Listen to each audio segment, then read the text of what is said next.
தமிழ் தேசிய அந்த சித்தாந்த அடிப்படையில் வாக்களித்தவங்க வந்து பார்த்திங்கன்னா ஒருபோதும் வந்து மாறி வாக்களிக்க மாட்டாங்க. திராவிட இயக்கங்களுக்கும் வாக்களிக்க மாட்டாங்க. புதுசாக வந்திருக்கிற கட்சி இருக்கிறதும் வாக்களிக்க மாட்டாங்க. என்ன வளர்ச்சியை வேணால் தடுக்கலாம். அடுத்த கட்டம் வந்து நாம் தமிழுடைய அந்த நெக்ஸ்ட்டு டார்கெட் இருக்குல்ல, இலக்கு இருக்குல்ல, அதை வேணால் வந்து ஒரு முட்டுக்கட்டை போகிறதுக்கு வந்து பண்ணலாம். அது கடந்த முறை வந்து 2021 நான் வந்து மெனக்கட்டு ஒரு 6 தொகுதிகளுக்கு நான் போனேன். 6 தொகுதியிலுமே வந்து பார்த்தீங்கன்னா 3வது டேபிள் போட்டு ஒரு 10 பேர் உட்காந்துருப்பாங்க கொடி வச்சுட்டு. இந்த முறை அது இல்லாமல் இருந்துச்சு. அதில் தான் எனக்கு கொஞ்சம் நெருடல் தான் இருக்குன்னா என்ன எதனால் வந்து அது உட்காரல. டிவிகேக்கும் உட்காரல. இப்போ டிவிகேக்கு உட்காரல நம்ம அதை கேள்வி எழுப்ப தேவையில்லை. டிவிகேக்கு உட்காரலன்னு நம்ம அதை பற்றி, ஏன்னா அதுக்கு வந்து கட்டமைப்பே கிடையாது. ஆனால் நாம் தமிழ் கட்டமைப்பு ஒரு தொகுதி பூத் கமிட்டின்னு இருக்குது. அந்த பூத் கமிட்டி ஏன் அங்கே உட்காரலன்றது அது ஒரு நெருடலாக இருக்குது. தவிர இன்றைக்கி வந்து இந்த ஊடகங்கள் வந்து பார்த்தீங்கன்னா எல்லாம் விலை போயிருக்கு. கேவலமான விலைக்கெல்லாம் போயிருக்கான். இது அடிமாட்டு விலைக்கெல்லாம் போயிருக்கலாம். நான் யாரும் சொன்னால் உங்களுக்கு சங்கடமாயிடும், கோர்ட் கேஸுக்கு சங்கடமாயிடும். 15% வாய்ப்பே இல்லை. ஆனால் ஒருத்தர் சொல்கிறாரு 15% ஆகிடும், 17%. இப்போ சொல்ல சொல்லுங்கள் அவரை, இப்போ சொல்ல சொல்லுங்கள். இப்போ சொல்ல மாட்டேங்கிறாரு. சீமான் வெற்றி பெறுவார். நான் கூட சொல்கிறேன் சீமான் வெற்றி பெறுவார். எவ்வளோ பர்சன்டேஜ் வரும் அதை சொல்ல தயங்குறாங்க. நமக்கு அப்படி கிடையாது. நம்ம சீமானே ஏமாற்றக்கூடாது, சீமான் தம்பிகளையும் ஏமாற்றக்கூடாது. இருக்கிற உண்மையை பேசணும். அந்த திருமணம்லாம் வேறு. நீங்களாம் அதெல்லாம் அந்த திருமணம் நீங்கள் பார்க்கறதுக்கான வாய்ப்பு இல்லை. 35 வருஷத்துக்கு முன்னாடி இந்த திருமாவளவன் வேறு, இப்போ இருக்கிற திருமாவளவன் வேறு. இதுதான் உண்மை. நீங்கள் விட்டு கொடுத்தீங்க. அதனால தான் உங்களுக்கு வந்து பார்த்தீங்கன்னா எவ்வளோக்கு எவ்வளோ நீங்கள் வந்து பார்த்தீங்கன்னா அவங்களுக்கு வந்து விட்டு கொடுத்து பெண்ட் ஆகி போகிறீங்களோ. நல்லா வளைகிறாரு திருமாவளவன், வந்து நல்லா வளைகிறாரு. கடைசியாக உடைக்கிற அளவுக்கு கூட வளைகிறாருங்க. சின்னம்மாவை நோவேர் பண்ணிட்டாரு. எடப்பாடியோட வெற்றியை பற்றி பேசிட்டு இருக்கிறேன் இப்போ உங்கள்கிட்ட. நான் இவ்வளோ வெற்றி அடைஞ்சிட்டாரு. அதிமுகவுக்கு இன்றைக்கி அவர் தான் வந்து பார்த்தீங்கன்னா வந்து சிங்கிள் ஒன்லி ஒன் லீடு. இப்போ புரியுதுங்களா? அவருக்கு பொறுத்த வரைக்கும் இது ஓகே. எல்லா ஆட்சிக்கு வந்தாலும் ஒரே தலைவலியாக இருக்கும். இது இவனுக்கு வந்து பார்த்தீங்கன்னா சென்ட்ரல் கவர்மெண்ட் நம்மளை ஆட்டி படைப்பானுங்க. அங்கே அவனுக்கு பலவீனமாக இருந்தாலும் பரவாயில்ல, அதெல்லாம் கம்முன்னு விட்டுருவோம், பார்த்துக்கலாம். ஏன்னா ஆட்சி அதிகாரன்றது இன்றைக்கி சுமை. யார் வந்தாலும் சொல்கிறேன். ஏன்னா சென்ட்ரல் கவர்மெண்ட்டில் சப்போர்ட் வரப்போகிறதில்ல.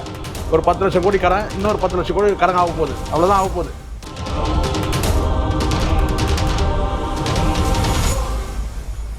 நிம்மதி ப்ராப்பர்ட்டி மேனேஜ்மெண்ட். கான்டாக்ட் 7667008999. நலம் தரும் நல்லார் சித்த மருத்துவமனை. இதய நோய், சர்க்கரை நோய், பக்கவாதம், சிறுநீரக பிரச்சனை, தண்டுவடம் மற்றும் மூட்டு பிரச்சனைகளுக்கு மிகச்சிறந்த மருத்துவமனை. கிருஷ்ணகிரி, சென்னை மற்றும் மதுரை. தொடர்புக்கு 8807666117 மற்றும் 8807666118. ஃபோர்த் எஸ்டேட் தமிழ் நேயர்களுக்கு வணக்கம். இன்றைய நேர்காணலில் நம்மோடு இணைந்திருக்கிறார் அரசியல் விமர்சகர் சேக்வேர் அவர்கள். வணக்கம் சார். வணக்கம். எப்படி இருக்கீங்க? நலமா இருக்கும். முன்னாள் நீதிபதி கிருபாகரன் அவர்கள் கூட இந்த தேர்தல் முடிவை பார்த்துட்டு பிள்ளைகள்லாம் வந்து சோர்வடைஞ்சிடக்கூடாது, நீ எல்லா தலைவர்களும் வந்து ஒரு அறிக்கை வந்து விடணும் அப்படின்னு சொல்லியிருந்தாங்க. இது விஜய் அவர்களுடைய ஸ்பீச்சுக்கு அப்புறம் தான் இந்த மாதிரியான இல்லை, எனக்கு அப்படி இல்லை. அவரு இப்போ நான் பார்த்த வரைக்கும் பார்த்தீங்கன்னா எல்லார் மனதிலும் வந்து எல்லார் மனதிலும் விட ஒரு தலைவர்கள், சமூக அக்கறை உள்ளவர்கள், அதாவது இந்த குறிப்பாக அந்த யங்ஸ்டர் மீது வந்து பார்த்தீங்கன்னா ஒரு ரொம்ப வந்து பரிவோடு நடந்துக்கிறவங்க, அவங்களாம் கொஞ்சம் கவலையாக தானே பார்க்குறாங்க இந்த சம்பவத்தை. ஆனால் யாரும் பேசுவதற்கு முன் வரல. ஒரு முன்னாள் நீதியரசர் வந்து இருக்கிற உள்ள நிலைமையை அப்படியே சொல்லி நீங்கள் வந்து இந்த தோல்வி என்பது நான் இன்னொரு தேர்தல் நீங்கள் வெற்றி அடையலாம், இது வந்து நான் வந்து ரொம்ப என்ன சொன்ன ஒரு ஆபத்தான ஒரு சூழ்நிலை இருக்கிறதா நான் உணர்கிறேன். இந்த மக்கள்லாம் வந்து பார்த்திங்கன்னா வந்து குழந்தைகளை வந்து பார்த்தீங்கன்னா வந்து ஒரு அவேர்னஸ் கிரியேட் பண்ணணும், விழிப்புணர்வு ஏற்படுத்தணும், அவங்க சொல்லி புரிய வைக்கணும் அப்படின்னு வந்து ஒரு தன்னார்வத்தோடு வந்து பேசுறது வந்து பார்த்தீங்கன்னா ரொம்ப நல்ல விஷயமா நான் பார்க்குறேன். இப்படி அந்த மாதிரி தானே சொல்கிறாங்க. இல்லை, எங்கள் தலைவர் வந்து விஜய் வந்து தோத்துட்டாரு அப்படின்னா நான் குடும்பத்தோட, அதுதான் இல்லை அதைத்தான் நானே சொல்கிறேன். அதை வந்து அதை உள்ளபடியே வந்து பார்த்தீங்கன்னா பல விஷயத்தில் நீங்கள் பார்க்குறீங்க. அது வந்து இப்போது சில பேர் காமெடியாக கூட வந்து ட்ரோல் பண்ணுறதெல்லாம் நான் பார்க்குறேன். இது வந்து விளையாட்டான விஷயம் கிடையாது, காமெடியான விஷயம் கிடையாது, ரொம்ப சீரியஸான விஷயம். உள்ளபடியே பார்த்தீங்கன்னா தமிழ்நாடு ஒரு நெருக்கடியில் தான் இருக்குது. இப்போ ஒரு 10 பேருக்கு ஒரு உயிர் போனாலும் கூட அந்த உயிரை யார் கொண்டு வருவாங்க? ஏற்கனவே இங்கே மிகப்பெரிய சோகம் இருக்குது, 41 பேர் இருக்குது, அதுக்கப்புறம் ஒரு 10 பேருக்கு மேலே இறந்துருக்கு. அப்போ இந்த இடத்துல தலைவர்கள் எல்லாருமே மௌனமாக இருக்கிறாங்க. ஏன் சம்மந்தப்பட்ட நபரே வந்து பார்த்தீங்கன்னா விஜயை கூட பார்த்தீங்கன்னா இந்த மாதிரி தவறான இந்த மாதிரி செய்திலாம் வெளியிடாதீங்க, இந்த மாதிரிலாம் எதுவும் நீங்கள் பண்ணிக்காதீங்க, வெற்றியோ தோல்வியோ நம்ம வந்து சந்திப்போம் அப்படின்ற மாதிரி வந்து மக்கள்கிட்ட வந்து இன்றைக்கி எப்போவுமே பேசலை, இப்போவும் பேசலை. அப்போ இது வந்து பார்த்தீங்கன்னா ஒரு நீதியரசர் வந்து அவர் கூட வந்து பார்த்தீங்கன்னா வந்து சமூக அக்கறை இல்லாமல் ஃப்ரீயாக இருக்கலாம், என்னவோ நடந்துட்டு போட்டோம் நமக்கு என்னன்னு சொல்லி. இப்போ எவ்வளோ பேர் அந்த மாதிரி இருக்கிறாங்க. அப்போ அப்படி அமைதியாக பேசாமல் இருக்கிறவங்களாம் மனசுக்குள்ளே வந்து பார்த்திங்கன்னா வந்து ஒரு பதற்றம் இருக்குது, ஒரு என்ன சொல்ல கேட்டால் ஒரு பரிதவிப்பு இருக்கலாம் மற்ற நீதியரசர்களுக்கு கூட, ஏன் மற்ற தலைவர்களுக்கு கூட, இன்னும் சமூக நல ஆர்வலர்கள் எவ்வளோ பேருக்கு இருக்கலாம். ஆனால் அதை வெளிப்படையாக வந்து பேசுறது ஒன்று இருக்குல்ல, அதை வந்து நீதியரசர் வந்து கிருபாகரன் வந்து பேசியிருக்கிறாரு. அது உள்ளபடியாக வந்து பார்த்தீங்கன்னா வந்து அது வந்து அதை பாராட்டுக்குரியதுன்னு சொல்லிட்டு நம்ம அவரை பாராட்டுறதை விட என்னன்னு கேட்டிங்கன்னா, இப்படி ஒரு அக்கறை எடுத்து ஒருத்தர் வந்து சொல்லியிருக்காருன்னா அவர் சொல்லக்கூடிய விஷயங்களை உள்வாங்கி அதை செயல்படுத்துறது தான் சரியாக இருக்கும். இதை பாராட்டுறதுல ஒன்றுமே கிடையாது. அவர் வந்து இப்போ வந்து இதை சொல்லியிருக்கிறாருன்னு கேட்டால், இப்போ இதுக்கு அவருக்கு நாம் என்ன பதில் சொல்லப்போம்? இப்போ நீதியரசர் வந்து இது அவர் உத்தரவு போட முடியாது, ஒரு வேண்டுகோள் தான் வைக்க முடியும். இப்போ நம்ம என்ன செய்ய போகிறோம்? அதுக்கு பதில் நாம் என்ன செய்யறோம்? அவர் சொன்ன மாதிரி கேட்டால் இதை மக்கள்கிட்ட வந்து கொண்டு போய் வந்து தலைவர்களாக சரியா அவரே சொல்கிறார், தலைவர்கள் மற்ற சமூக நல ஆர்வலர்கள் செயற்பாட்டாளர்கள் இவங்கெல்லாம் வந்து மக்கள்கிட்ட வந்து பார்த்தீங்கன்னா அவேர்னஸை கிரியேட் பண்ணணும் அப்படின்னு சொல்கிறாரு. அதைத்தான் இப்போ நம்ம செய்யணும். அதை நம்ம என்னை பொறுத்தவரை நான் ஒரு 10 காணொலி போட்டேன் இது வரைக்கும். அதனால் வந்து பார்த்தீங்கன்னா வந்து மக்கள்கிட்ட எப்படி இருக்குதுன்னு பொறுத்து தான் நம்ம பார்க்கலாம். சார், அடுத்து ஓட்டு வங்கி வந்து அதிக அளவுல நாம் தமிழர் கட்சியினுடைய ஓட்டு வங்கி அடி வாங்கும் விஜய் வருகையினால ஆரம்பத்துல இருந்தே வந்து சொல்லப்பட்டது.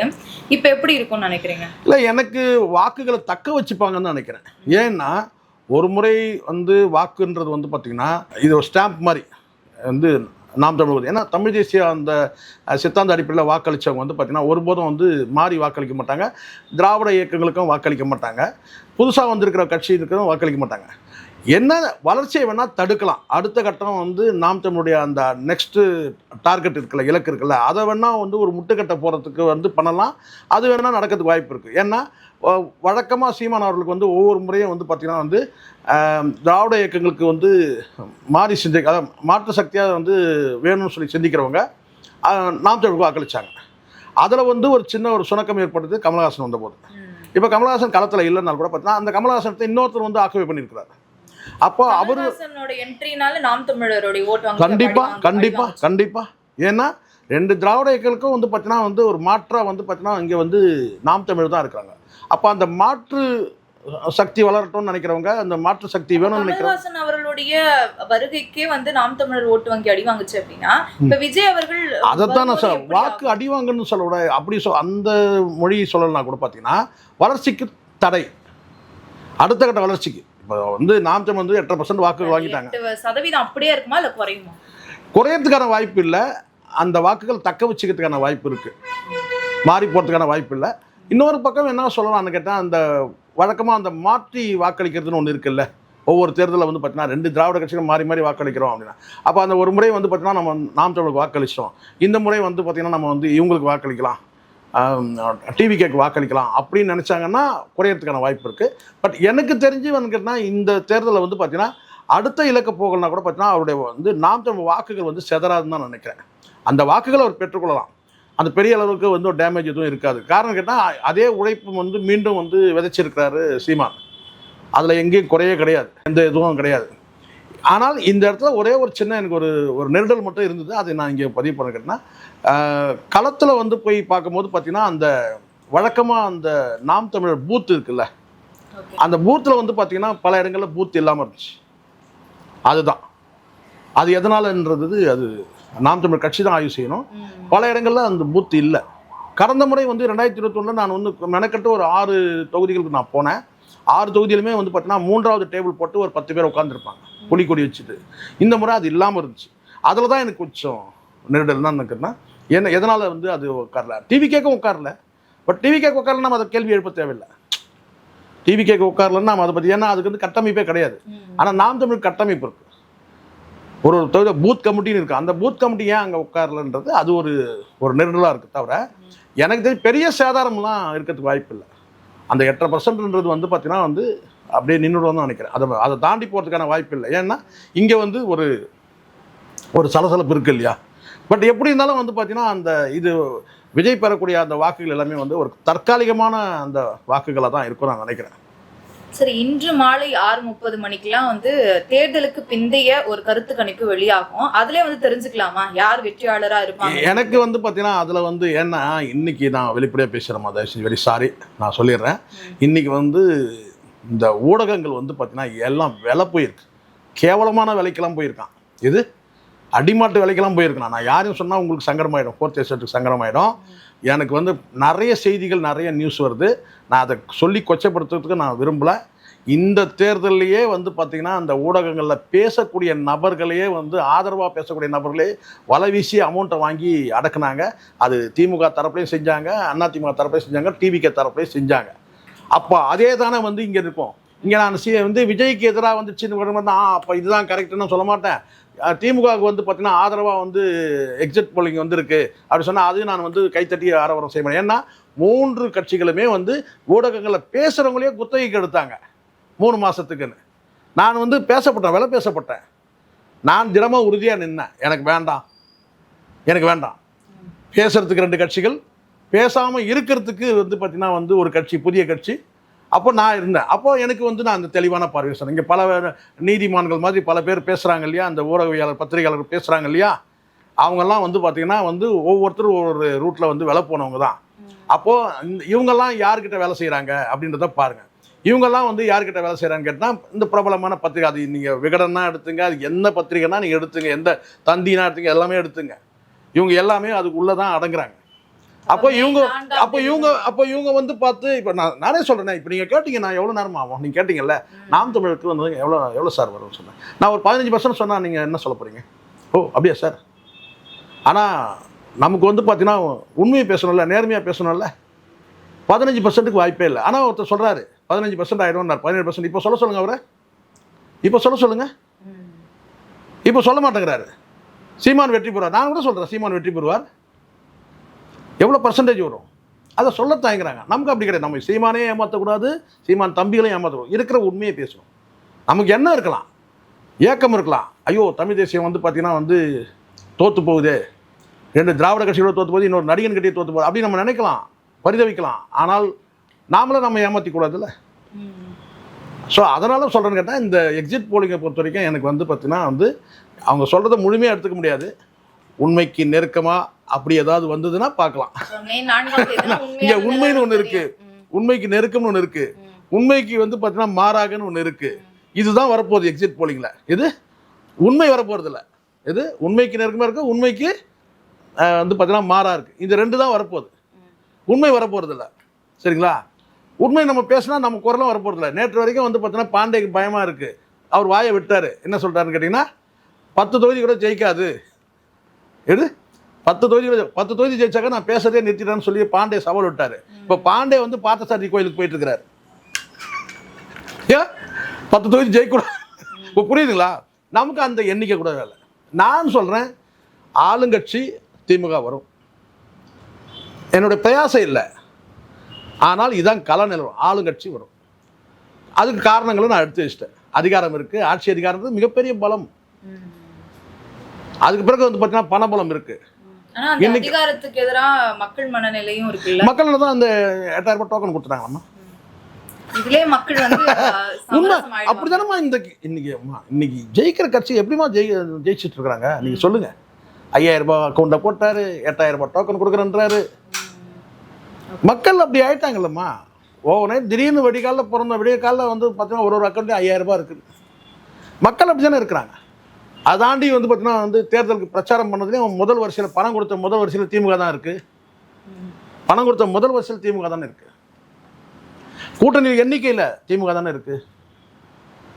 இப்படி நீங்கள் அந்த என்ன சொன்ன அந்த ஸ்கேல் எடுத்தீங்கன்னா எல்லாத்துலேயும் இவங்க தானே இருக்கிறாங்க முதல்ல. இப்போ நாங்குநெறியா இருக்கட்டும், அந்த இரட்டை குலை சம்பவம் நடந்துச்சு. அடுத்து வேங்கை வயலா இருக்கட்டும், இங்க பல்லாவரத்துல இங்க இருக்கக்கூடிய மக்கள்லாம் வந்து இந்த தேர்தலை புறக்கணிச்சிருக்காங்க. எங்களுக்கான நீதி கிடைக்கல, அது அந்த மக்களை இழச்சிட்டாங்க அப்படின்னு சொல்லி. கண்டிப்பா அந்த மக்களை பாராட்டலாம். ஆனா அந்த குறிப்பிட்ட ஒரு தொகுதியில மட்டுமே வந்து நீங்க தேர்தலை புறக்கணிக்கிறதுனால ஒன்றும் நடக்க போறதில்ல. அந்த மக்களுக்கு ஆதரவா இன்னும் பல தொகுதிகளில் வந்து பார்த்தீங்கன்னா வந்து இப்போ இது எளிதாக கடந்து போயிடுவாங்க. நீங்கள் தேர்தலை புறக்கணிக்கிறீங்கன்றனால எளிதாக கடந்து போயிடுவாங்க. மற்ற தொகுதியில் இருக்கவங்களும் வந்து பார்த்தீங்கன்னா இதில் வந்து இணைஞ்சு அந்த மக்களுக்கு ஆதரவாக செயல்படணும்.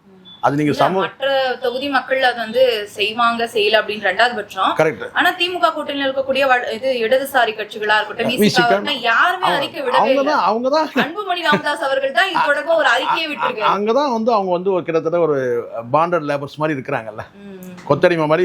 அது ஆங்கிலத்தை சொல்றாங்க. அவங்க தான் அங்கே வந்து கொத்தடிமையாக இருக்கிறாங்கல்ல. அதை சொன்னால் தான் கோவம் வருது. பிசிக்காரருக்கு கோவம் வருது, அவங்களுக்கு கோவம் வருது. அவங்க தான் அங்கே கொத்தனை அவங்க ஆங்கிலத்தை சொன்னால் டீசெண்டாக சொல்லிடலாம். அவங்களாம் கிட்டத்தட்ட ஒரு பாண்டட் லேபர் மாதிரி இருக்கிறாங்க அங்கே. இதானே உண்மை. அப்புறம் அவங்க எப்படி எதிர்ப்பு தெரிவிப்பாங்க? 8 சீட்டு கொடுக்குறதுல வந்து பார்த்தீங்கன்னா நீங்கள் மண்ணை போட பார்க்குறீங்க. பிரச்சனையாக அங்கே எதனால் செல்வாக்கு விசிக்காக எப்போ செல்வாக்கு குறையுது? அவங்களுடைய வந்து ஒரு விவசாயிக்கு வந்து பார்த்தீங்கன்னா விதை நெல் தான்மா ஆதாரம். விதை நெல் அது எவ்வளோ பசிச்சாலும் சரி, பட்னியாக இருந்தால் கூட பார்த்தீங்கன்னா அதை வந்து பொங்கி சாப்பிட மாட்டான். காரணம் கேட்டால் வாழ்வாதாரமே அந்த விதை நெல் தான். அந்த மாதிரி தான் வந்து இங்கே வந்து விசிக்காவுக்கு வந்து பார்த்தீங்கன்னா வந்து அந்த ஒடுக்கப்பட்ட மக்களுக்கான பாதுகாப்பு. அதை நீங்கள் விட்டுட்டீங்க. நீங்கள் காரணம் சொல்லலாம், நான் அங்கே ஆர்ப்பாட்டம் பண்ணேன், இங்கே நான் வந்து கொடியை தூக்கினேன், இங்கே நான் மறியல் பண்ணேன். அப்படி ஆத்மார்த்தமாக போராட்டங்கிறது வேறு. அது 30 வருஷத்துக்கு முன்னாடி உள்ள திருமாவளவன். அந்த திருமாவளவன்லாம் வேறு. நீங்களாம் அதெல்லாம் அந்த திருமாவளவன் நீங்கள் பார்க்கறதுக்கான வாய்ப்பு இல்லை. 35 வருஷத்துக்கு முன்னாடி இந்த திருமாவளவன் வேறு, இப்போ இருக்கிற திருமாவளவன் வேறு. இதுதான் உண்மை. நீங்கள் விட்டு கொடுத்தீங்க. அதனால தான் உங்களுக்கு வந்து பார்த்தீங்கன்னா எவ்வளோக்கு எவ்வளோ நீங்கள் வந்து பார்த்தீங்கன்னா அவங்களுக்கு வந்து விட்டு கொடுத்து பெண்ட் ஆகி போகிறீங்களோ. நல்லா வளைகிறாரு திருமாவளவன், வந்து நல்லா வளைகிறாரு. கடைசியாக உடைக்கிற அளவு கூட வளைகிறாருங்க. அப்படி ஆயிடுச்சு. அதுதான் நான் கடைசி நேரத்தில் ஏன் அந்த வசனம் வருது, அழுது கொண்டே சிரிக்கிறேன், சிரித்து கொண்டே அழுகிறேன். அப்படிதான் ஆயிடுச்சு. இது மதிமுகவில் இருக்கக்கூடிய ஒரு மூத்த தலைவர் தானே சொன்னார். எல்லாருமே அப்படிதான். இவர் சொல்லலை வசனம், அவ்வளோதான்.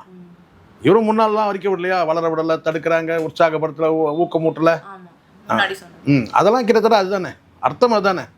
சரிங்க சார். இப்போ இந்த மே 4ஆம் தேதி யாருக்கு ஒரு நல்ல செய்தி? இல்லை, எனக்கு தெரிஞ்சுங்க. இல்லைம்மா, டிஎம்கே ரூலிங்க்கு வருவாங்கம்மா. ஆனால் வந்து பார்த்தீங்கன்னா மெஜாரிட்டி ஓட்னா ஒரு நியூஸா யாருக்கு இது அமையும்னு கேட்குறேன். அந்த நாள் யாருக்குமே ஷாக்கிங் கிடையாது. நீங்கள் வந்து பார்த்தீங்கன்னா ஏன்னா ஒவ்வொருத்தரும் ஒரு ஆங்கிள் இருக்கிறதுனால ஷாக்கிங் கிடையாது. எடப்பாடியை பொறுத்த வரைக்கும் அவருக்கு ஒரு சந்தோஷம் இருக்குது இந்த தேர்தலில். என்ன சொல்லுங்க பாப்பா, நீங்கள் சொல்லுங்க பாப்பா. நீங்கள் என்ன கேட்குறீங்களா? இப்போ நான் உங்கள்கிட்ட கேட்குறேன். டிஎம்கே வந்து டிவிக்கே விடுங்க, நம்ம அப்புறம் பேசுவோம்.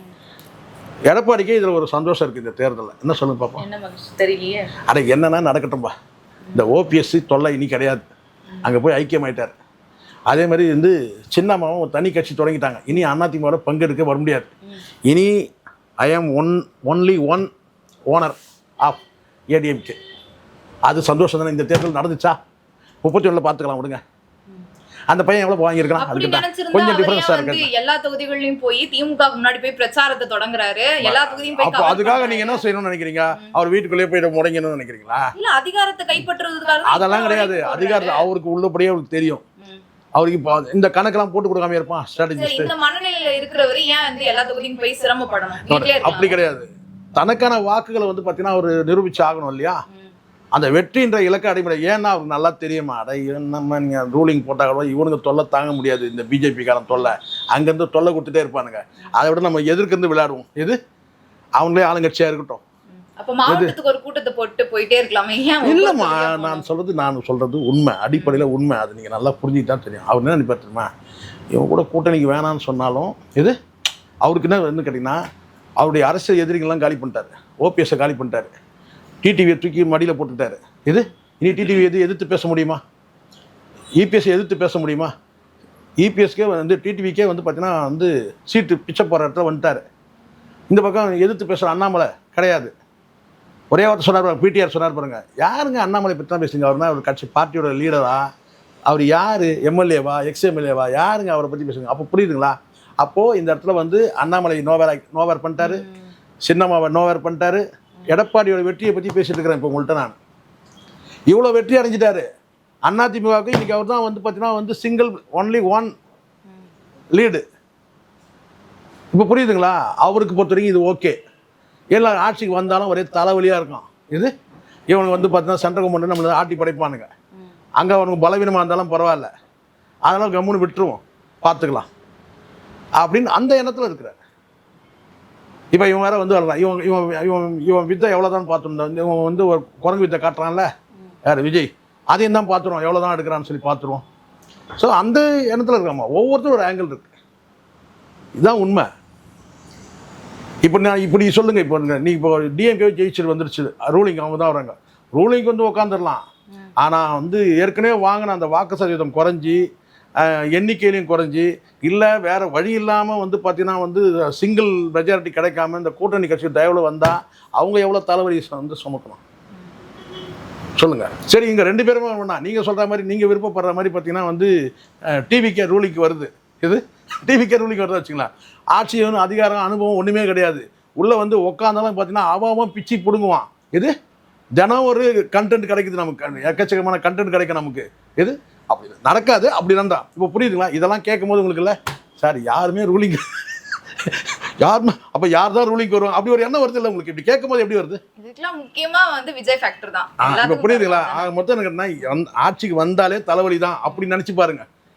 நம்ம வேணாப்பா நம்ம எதிர்த்து நின்று கேள்வி கேட்குற இடத்துலேயே இருப்போம் அப்படின்னு வந்து எடப்பாடி நினைக்கலாம். டிவிக்கு கூட நினைக்கலாம். என்னன்னு கேட்டால் நம்ம வந்து சிஎம்ஓ உட்கார முடியாது, நம்ம ஒரு ஆப்போசிஷன் லீடராக உட்காந்தா கூட பரவாயில்ல, செகண்ட் பிளேஸ் வந்தால் பரவாயில்ல அப்படின்னு கூட நினைக்கலாம். ஏன்னா ஆட்சி அதிகாரன்றது இன்னைக்கு சுமை.